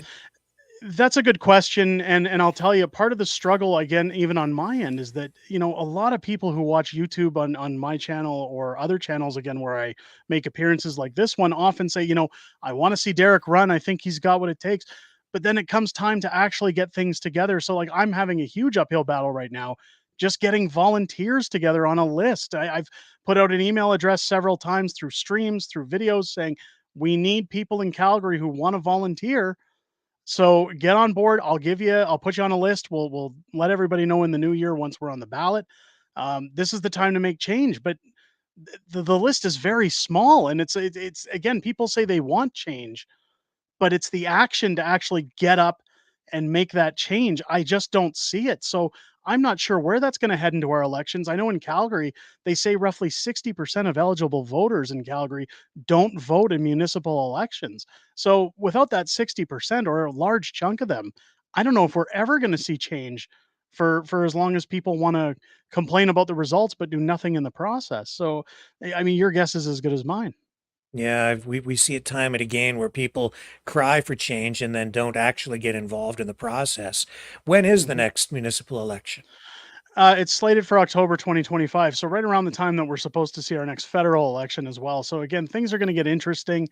Um, I'll know by January what I'm doing, but again, it's my hat is in the ring. I'm committed, but again, essentially, I'm being asked to push a 5-ton truck up a hill by myself at this point.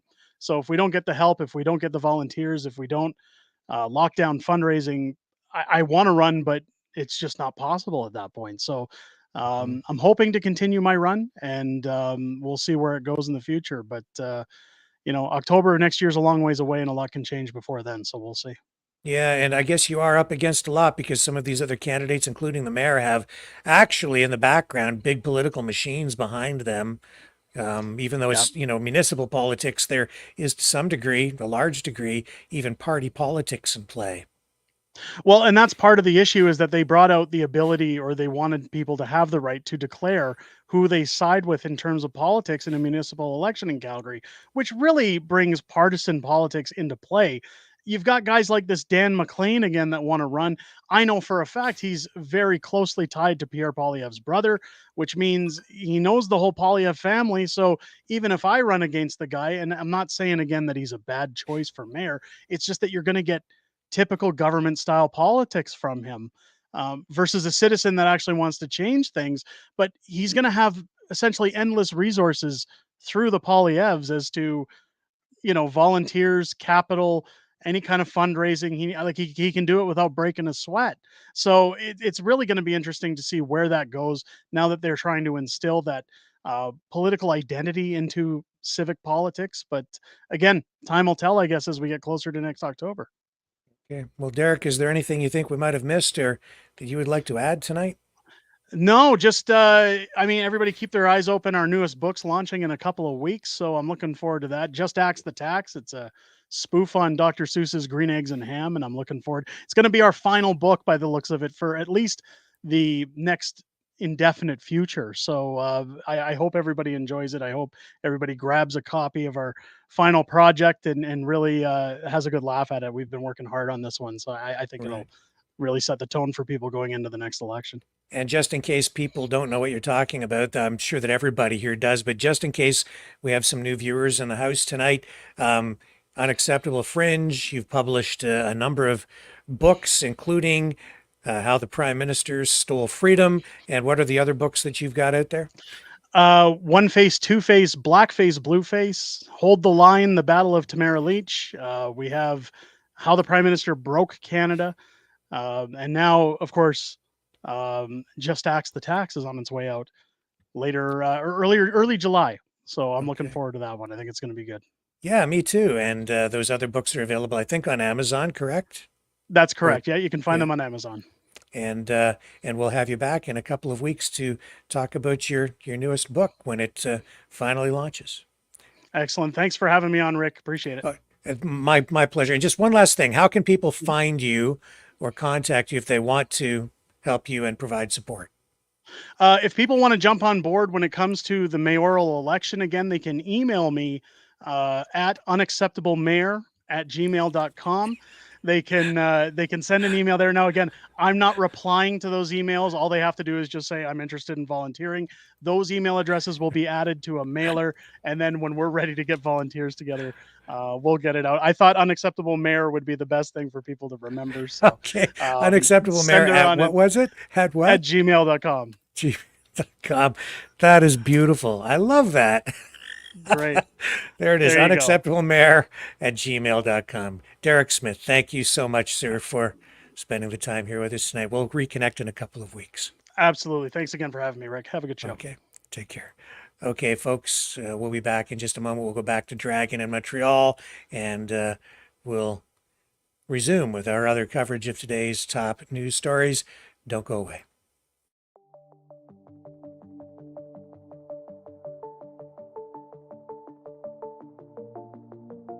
Greetings, brave Mavericks. Our quest for truth continues. We go beyond fake news. Together we expose propaganda. Together we pull others out of rabbit holes. We are maverick thinkers. We are all unique individuals. Defenders of individual rights and freedoms. Credible. Trusted. Grounded in reality. Maverick News. Maverick News. Defending free speech. Free speech. Donate at freedomreporters.com. Do it now. Tomorrow may be too late. Maverick News. The world is watching.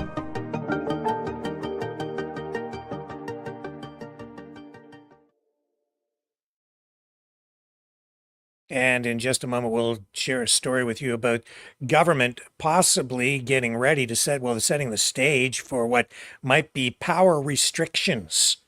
So you're going to want to stay tuned for that. But let's go back to Montreal just briefly here with Dragon again, who looks like he has found some action in these sidewalk cafes tonight in Montreal. Yeah, I'm right around the Sesame restaurant. And as you can see, there's a beautiful brunch around here. And, well, if you want to have a little walk with me here, I can show you a little bit of what a beautiful city and what we have in store for you and on St. Catherine. So this is the beautiful terraces of my beautiful town. And as you can see, it's jam-packed with some beautiful people. And yeah, this is the crazy city that I love. So, well, I'm so glad to see that you're proud of your city, Dragon. It is a beautiful town. I've been there a couple of times myself, and great people. It's a vibrant town, and it looks like it's a beautiful night out there tonight for this this festival, Francofolie Montreal. Et Francophonie de Montréal, présenté par Belle, and yeah, also L'Auto-Québec. So to mention. So yeah, vendors and artists will be there. And we're going to be we're going to see bands, lots of bands tomorrow night. So lots going on, and your internet is breaking up there a bit, Dragon. So we're going to probably wrap up with you for this evening out of Montreal. But thank you so much, sir, for your efforts there again tonight. Is there anything you want to add as this preview of Franco Folle Montreal draws to a close for us tonight? Well, I will say, guys, please come and see us around, right? It's here till the 22nd of June, so you can come and see what's going on around here. It's on St. Catherine Street and Balmoral Street to Saint Denis, so it's basically a beautiful long square where actually you need to walk because it's pedestrian street on this part, so it's gonna be a fun thing. There's also a Festival de Jazz soon, so I'll be also covering this one for you guys. And what's next? Stay positive, right? Stay healthy.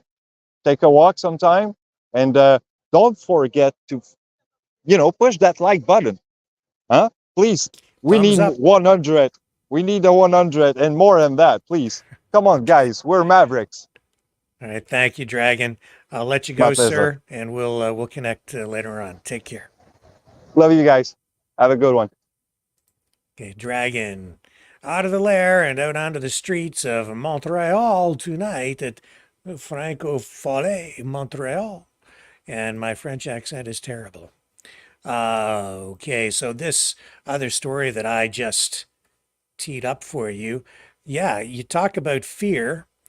People are becoming fearful of, well, a lot of people think the sky is falling, but the government too, I think, and media ramping up fear here tonight with reports like this one.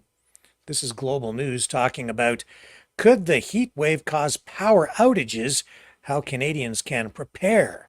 So we've seen lots of stories over the last few days about the heat.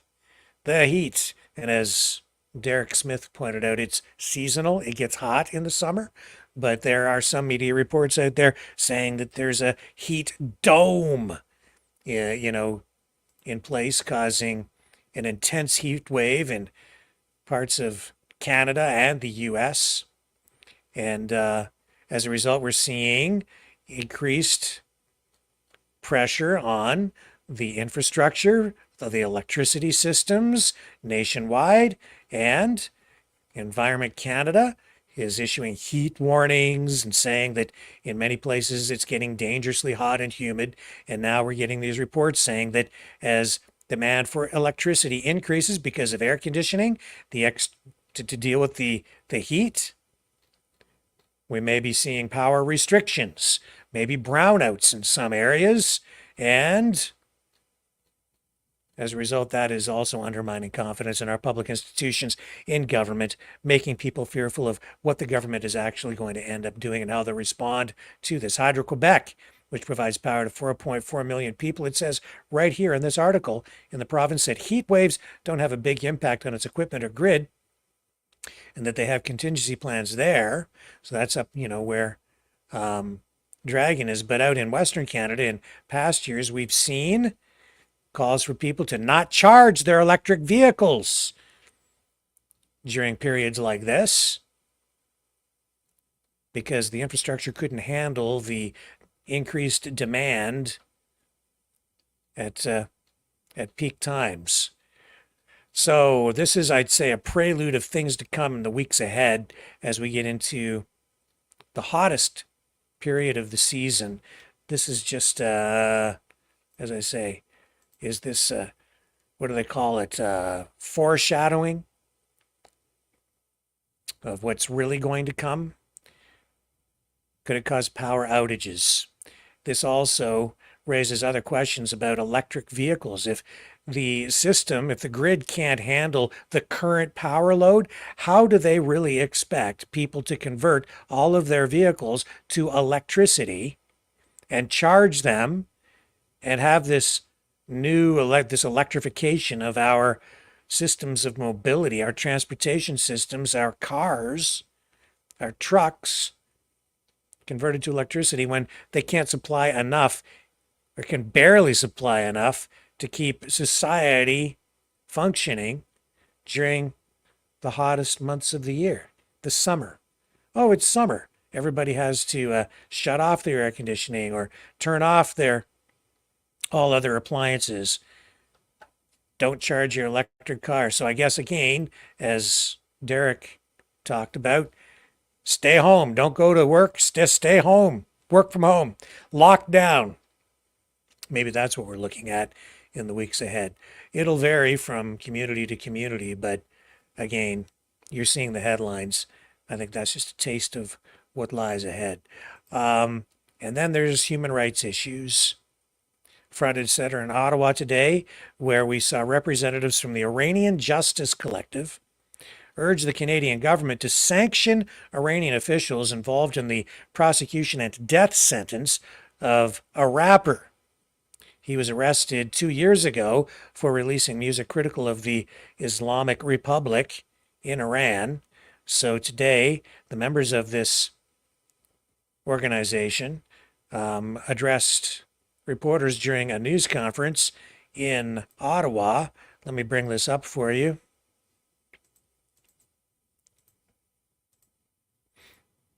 Iran being one of those countries that has been cited in these intelligence reports as being one of the countries that has been involved in trying to influence our country through information warfare and other activities directed straight at the political system and even the general populace of the country. Okay, let's go to the news conference now. Presented later today in the House of Commons. Who is Tumaj? Tumaj Salehi is a famous Iranian rap artist in Iran who is well loved by millions of Iranians, and not just for his music, but even more so for the contents in his songs. 2 months ago, Tumaj was sentenced to death simply for exercising his fundamental rights of freedom of expression and daring to write lyrics that question the regime of the Islamic Republic by pointing to their corruption and human rights abuses. Imagine Drake was sentenced to death here in Canada simply for criticizing the government in his songs. Canadians would be outraged, and that's the horror Iranians feel. Imaginez l'artiste Drake a été condamné à mort So in simplement Canada, of pour course, ses we do paroles have qui critiquaient a le substantial gouvernement. Iranian diaspora. Seulement pour critiquer le gouvernement à cause de ses Many of them paroles moved here after the contre fall le of régime the Shah en Iran, pour ses and paroles the rise of anti-régime. Tumaj was tortured. the He new had his governments there. legs and arms broken, and they injected him with unknown substances while he was in detainment in the prison cells in Iran to extract false confessions.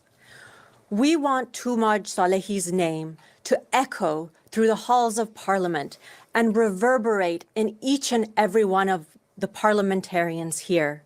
And that is why Tara and I are here today on behalf of Iranian Justice Collective to send a clear and resolute message, to have the government send this message, that when there is crimes against humanity that are perpetrated and when human rights are abused, they will not go with impunity, and there will be a price to pay.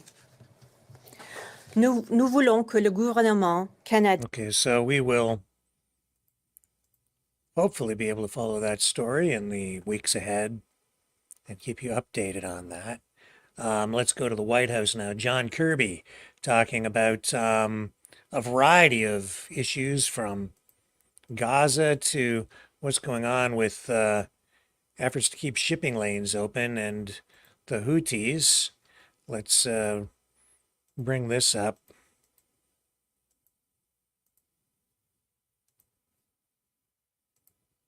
And as I said, serious developments out of Israel with the dissolution of the war cabinet. Here's John Kirby, Admiral.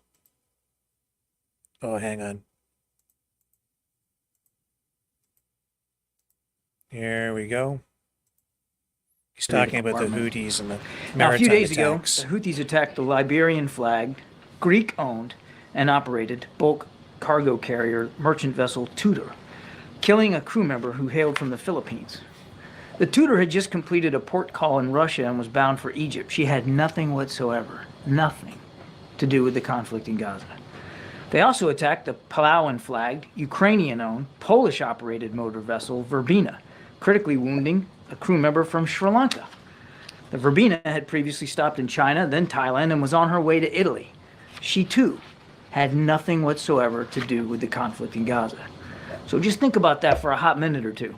The Houthis killed an innocent crew member from the Philippines and critically wounded a Sri Lankan sailor who were guilty of no crimes, who were simply doing their jobs as professional mariners. They weren't delivering arms to Israel. They weren't taking sides in the Middle East. They were just manning their posts aboard ship, trying to earn a paycheck and keep global commerce moving. Like the ships that they sailed in, these two blokes had nothing whatsoever to do with the conflict in Gaza. Now, these most recent attacks, of course, come on top of numerous others in recent months, attacks which can and only rightly be labeled acts of terrorism against nations from around the world. Even the Yemeni people have fallen victim, as the Houthis have on one occasion struck a ship that was bringing grain to their own ports. These attacks also obstruct humanitarian aid to Sudan, where the needs are tremendous and the conditions desperate, and they impact commerce for every neighboring country in the Horn of Africa and the Middle East, from Egypt to Ethiopia to Jordan and Djibouti. The Houthis are causing needless suffering across the entire region for Gazans, for the Sudanese, for the Yemenis themselves. And as I said, this is pure terrorism. There's simply no other word for it. The Houthi claim of supporting Gazans is meritless in any case.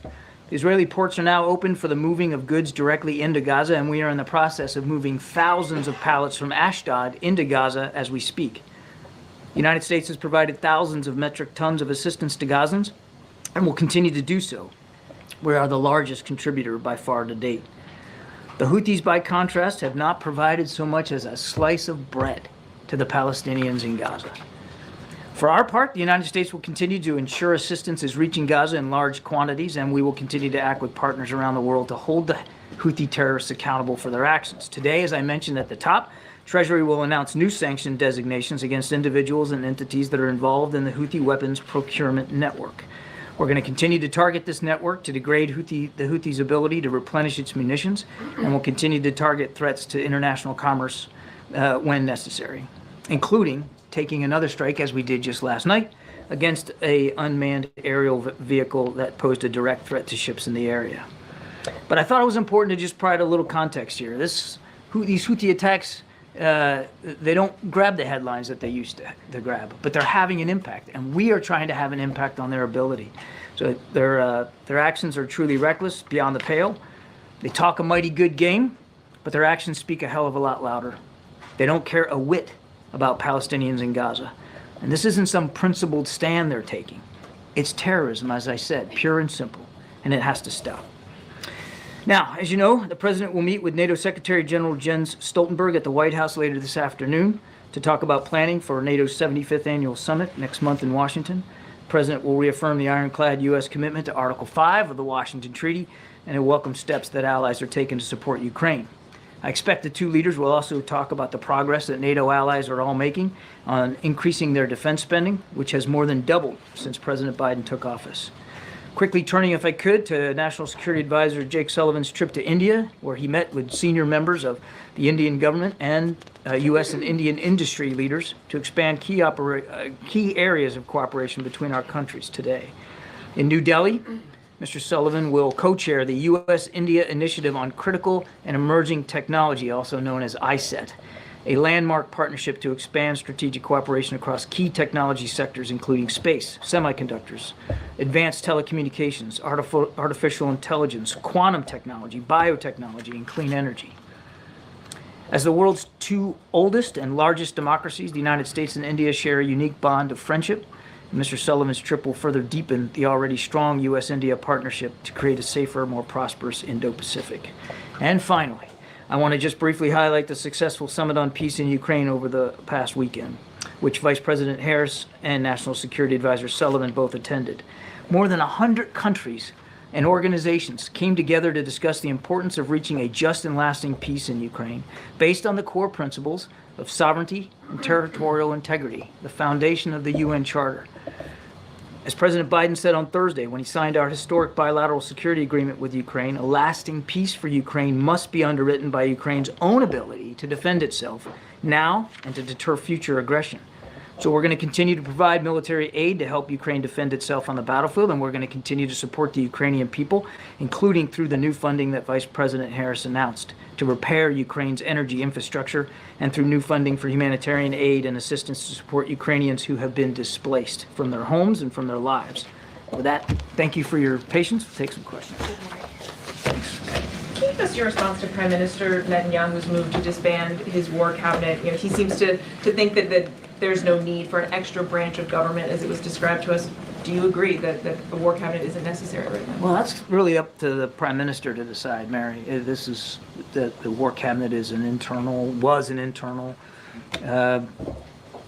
domestic measure taken by the Prime Minister to better advise and provide him counsel on the war.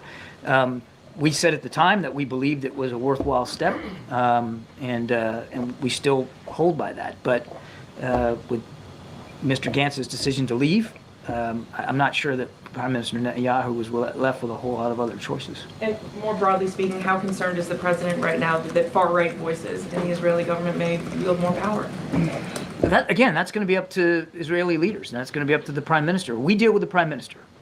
The Prime Minister is the elected head of the Israeli government. That's who the president deals with. He will continue to do so. They don't agree on everything. They're not going to agree on everything going forward, but they have a long relationship with one another, and they know that they both have an open line to one another. So we're going to leave it at that. Thanks. Could you comment at all on Putin's trip to North Korea and the possibility that there's going to be an agreement, a partnership agreement signed? Yeah, look, no surprise that he went to North Korea after his so-called election. A real nail-biter that was. He was going to go on a little bit of a charm offensive here, and that's what he appears to be doing. We're not concerned about the trip. What we are concerned about, Trevor, is the deepening relationship between these two countries. Not just because of the impacts it's going to have on the Ukrainian people, because we know North Korean ballistic missiles are still being used to hit Ukrainian targets, but because there could be some reciprocity here that could affect security on the Korean Peninsula. Now, we haven't seen the parameters of all that right now, certainly haven't seen it come to fruition, but we're certainly going to be watching that very, very closely. Do you have any comments on this apparent collision between the Chinese and the Philippines? In the Philippines, yeah. This is you're talking about the second Thomas Shoal. Yeah, these are troubling reports because it appears as if, and just from initial operational reports that we've gotten, that at least one Philippine sailor was wounded. I mean, you talk about collisions and water cannons, and you don't think about the damage that can do to the human body, but let me tell you something, it can. And so we're deeply concerned about the injuries suffered by this Philippine sailor, obviously wishing him the best in terms of his recovery. But more critically to your question, this kind of behavior is provocative, it's reckless, it's unnecessary, and it could lead to misunderstandings and miscalculations that could lead to something much bigger and much more violent. It's imperative that the rightful legal maritime claims by the Philippines are respected, by the PRC and by everybody else for that matter. Admiral, has the President taken part in consultations about deployment of more nuclear weapons? Has Secretary General Stoltenberg we're even talking about this, nuclear weapons. Look, we're a NATO ally, and we talk to our NATO allies all the time about what readiness looks like, what posture needs to look like, and how we can all be better postured to meet our Article 5 commitments, the same commitments that the President's going to reiterate when he meets with Jens Stoltenberg later this afternoon. We don't talk about nuclear posture with any specificity, and I'm certainly not going to start doing that here from the podium. I'll just tell you that we're comfortable, as we have been comfortable, with our strategic deterrent posture, not only on the European continent, but around the world. If you allow me, how can this not be perceived as provocation or an escalation of tension in Europe? Who would perceive it as a provocation or an escalation? Russia. Oh, Russia. Russia, the same country that invaded Ukraine, which posed absolutely no threat to them. Look, NATO's a defensive alliance. And NATO countries are some of the most sophisticated in the world when it comes to military capabilities. And it would be irresponsible and imprudent if we weren't constantly talking to our NATO allies about how to make sure we can meet our commitments to one another across a range of military capabilities. And that's as far as I'll go. John, former acting CIA Director Michael Morell wrote in Foreign Affairs today that the terrorism warning lights are blinking red again. Do you agree with that assessment? Certainly, we would absolutely say unequivocally that we've got to keep our eye on the terrorist threat. Just in the recent week or so, AFRICOM took a strike on some ISIS leaders in Somalia. Now, we're still waiting for the actual battle damage assessment of that strike, but it's clear that the threat is still real, and we have to still go after it. One of the vulnerabilities he cites is that thousands of people are crossing the border unknown each week, and that he says that the United States should consider using national emergency authorities. Is that something the administration is considering? Is he wrong there? I don't have anything in terms of decision making on what those. I'm not even sure I completely understand what he means by all those authorities. I would tell you that, as Karina said, in just recent days, the president has taken executive action that he believes is warranted. But what's really needed at the border, I mean, everybody can talk a good game, but you can't really change what's happening at the border unless you have legislation, unless you have real resources and funding and support that is sustainable over time to make a big difference down at the border. So there's no magic wand that can be waved here to make it all go away. Is there anything more the administration can do without Congress? Well, the president already, as you just saw last week, announced some executive action, particularly when it comes to asylum. But what we really need is for Congress to act. There was a deal on the table, a bipartisan deal in the Senate, that would have been the most sweeping change, would have caused the most sweeping changes, not just to border enforcement and security, but to immigration policy itself in many, many years. And it didn't go anywhere because a certain ex-official decided he didn't like it, that he thought it was better for there to be a problem rather than a solution. So the president took some executive action. I'm not going to foreclose what he would do in the future, but what we really need is comprehensive legislation. Okay. So that'll take us to a point of conclusion on that. Talking about that pipeline, piece of pipe, continued a piece of pipe for Calgary. We've got the video of that pipe on the way to Calgary from where? San Diego. They're going all the way to San Diego to get a pipe. A pipe. You want to see? Here it is. From San Diego with love. This is what they're sending all the way from San Diego to Calgary. Look, they've got Calgary written right on it. This is what they need to get the city back on track. Get water service properly restored. So there you go. I guess Canada doesn't have any pipe.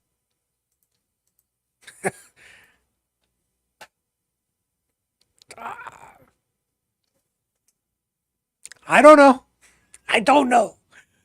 Isn't that weird? We don't have any pipe. Oh, man. Okay. Car theft. What can I tell you? Car theft.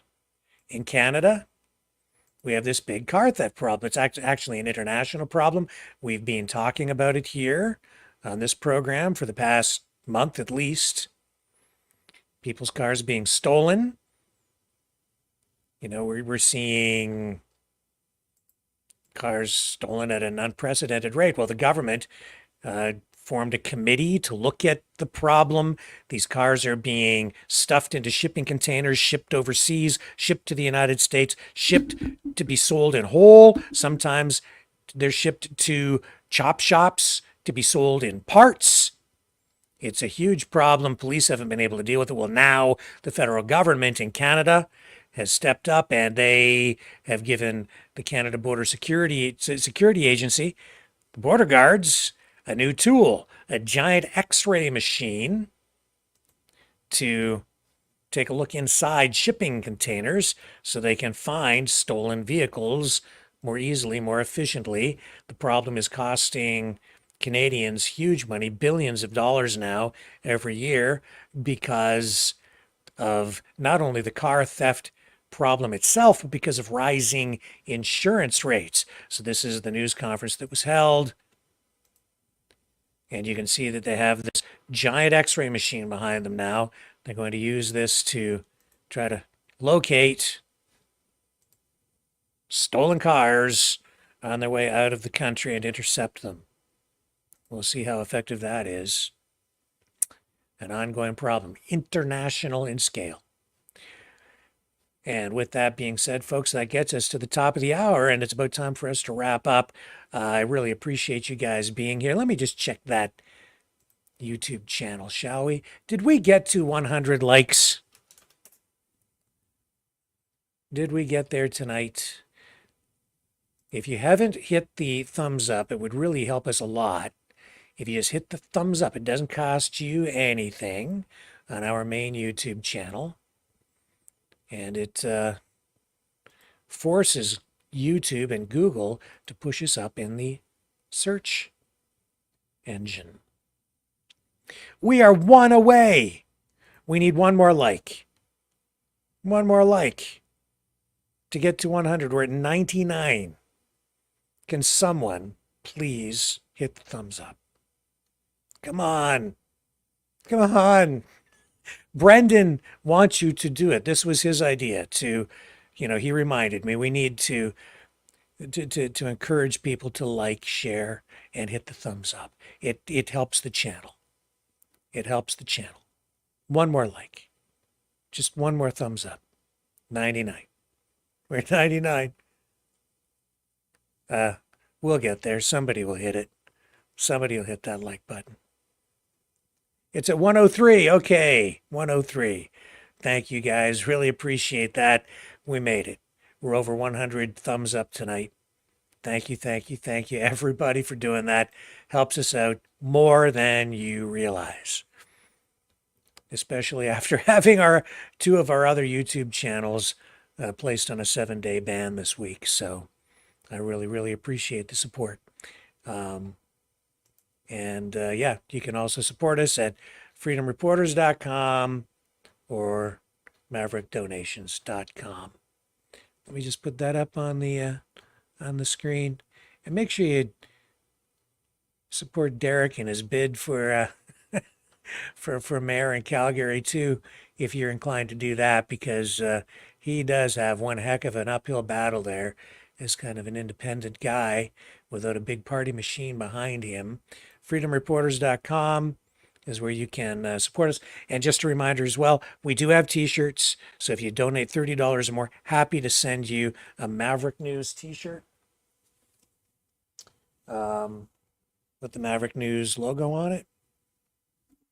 $30 or more for a t-shirt. $60 or more, get you an embroidered Maverick News shirt. This is the SS t-shirt.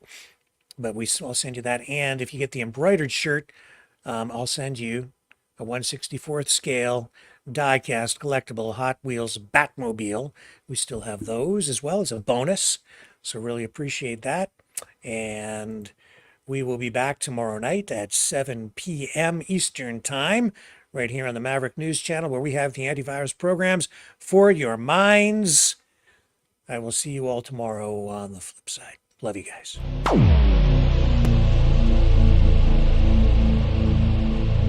This has been a Maverick Multimedia production.